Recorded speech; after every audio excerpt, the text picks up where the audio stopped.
Okay. Is it best to achieve excellence in multiple fields or in just one field? Is it better to be a medical doctor reading medical textbooks all your life, or also travel around the world performing as a concert pianist and also investigate the mysteries of the brain? I'm Marianna Kapsetaki. I'm a medical doctor, a neuroscientist, and a classical pianist. Today I'm going to talk to you about what a polymath is, what are the advantages and disadvantages of specializing in multiple fields, drawing from my own experience and from polymaths of the past. So what does polymath mean? Well, polymath is a Greek word. Actually, I'm from Greece. So poly means a lot, and manthano means to learn. So basically, it means learning a lot, specifically having a lot of knowledge in multiple fields. So one of the best examples of a polymath is Leonardo da Vinci.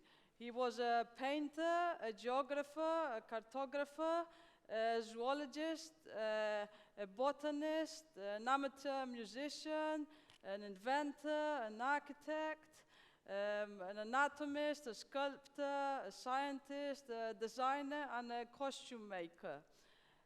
Another example of a great polymath is Thomas Jefferson. He was the third president of the US, and he mastered many disciplines, ranging from surveying and mathematics to horticulture and mechanics.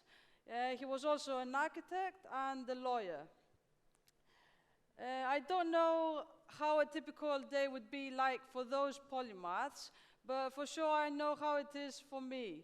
So I wake up, I go to the medical center where I work as a doctor, and I then work on some research projects in neuroscience mainly, and then I practice on the piano to prepare for concerts or competitions. So from a very young age, many people used to tell me, when are you going to decide to pursue music or science? You have to decide sometime. So I started playing the piano when I was 9 years old. And the following year, I won a prize in an international competition together with my twin sister. And then I also excelled at school. So when I was 18 years old, I had to decide between studying music at King's College London and the Royal Academy of Music with a scholarship, or go to medical school. Well, I decided I could do both, actually. I went to medical school, and twice per month I traveled by boat overnight to do piano lessons. I also traveled to concerts and to participate in competitions.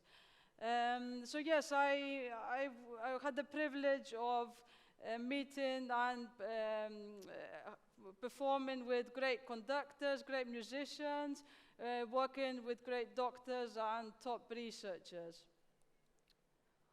So now we'll do a little memory task, so you can get a glimpse of what kind of research I do. I'll show you 6 images, and please try to remember them.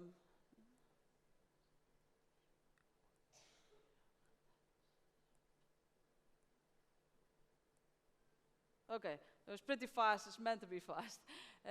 So later on, I'll test you to see how well you can remember these images. So what are the disadvantages and the difficulties of specializing in multiple fields? Well, a main one is that you need to devote enough time to each field in order to be excellent at all of them at all times. Another sort of difficulty is that some people may criticize you, saying that in order to be an expert, you have to devote all your life only on one field. And also another difficulty is that it's quite costly to train in multiple fields. So you have to have the support from friends, family, teachers, foundations to help you overcome all these barriers. However, there are many advantages. if you specialize in multiple fields, then you can provide to your community, to the community in many different ways. You can inspire them by playing a musical piece. You can help them if they got a medical problem, or you can find new things by doing research. There's also more opportunities for awards, scholarships, and jobs. And if for some reason, maybe COVID, the COVID pandemic, or maybe you have a hand injury, you're not able to pursue one field, then you're still able to pursue the other fields you specialized in during that period. So you can keep a salary from those other fields.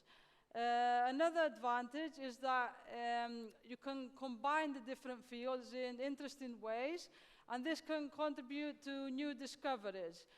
For example, I did some research where I combined music and medicine, and this is one example, the survey on eating disorders. So I created a survey, and around 300 musicians worldwide completed this, and I found that one third of the musicians reported that they had an eating disorder sometime in their life. By the way, eating disorders are like psychiatric disorders. You might have heard of anorexia nervosa, binge eating disorder, or bulimia nervosa. So yes, if you remember, we did a little, I showed you some images previously. So let's see if you can remember them. So this time I'll show you 12 images. Some of them, you saw them before, and some of them are completely new. So whenever you see an image you saw before, please raise your hand, okay? So are you ready? Okay. So, good. Very good.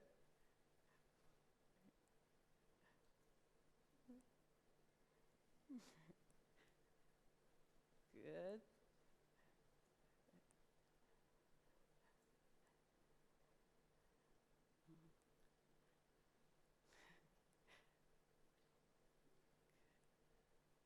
Good. So yeah, you paid a lot of attention. So yeah, it's clearly you got brilliant memory. We did this little test to. It's an example from a recent study I did on about 60,000 images, and I analyzed them all and found that the more an image looks like a real human face, the more memorable it is. So the more likely you are to remember it. So to be or not to be a polymath? Well, it depends. If you are someone like me that loves being immersed in different fields, and you have support from family, friends, teachers, foundations, then it is possible to pursue multiple fields. But otherwise, it may be better for you to specialize only on one field throughout your life.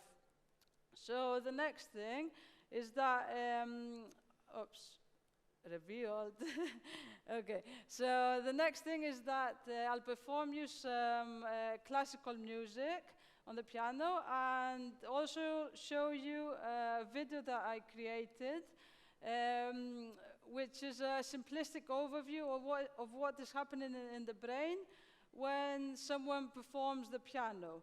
So I will play 6 short pieces, 4 preludes by Chopin, 1 piece by Schumann from Kinderzen, Scenes from Childhood. It's called Dreamin', Traumerie. And another one by Edward Grieg, the first movement from his Holberg suite. So there's various reasons why I chose these pieces. The piece called Dreamin', I chose it because when you play on the piano, it's like dreaming, like creating stories. And the Holberg suite, the first movement, I chose it because Holberg was a polymath. And the Chopin preludes, I chose them mainly because most of them sound like waves. So you would say, what do waves have to do with neuroscience? Well, waves can only be found in the sea. They can also be found in our brain. They're called brain waves. So brain waves are patterns of electrical pulses that are made by many cells in our brain when they communicate with each other. Okay.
you.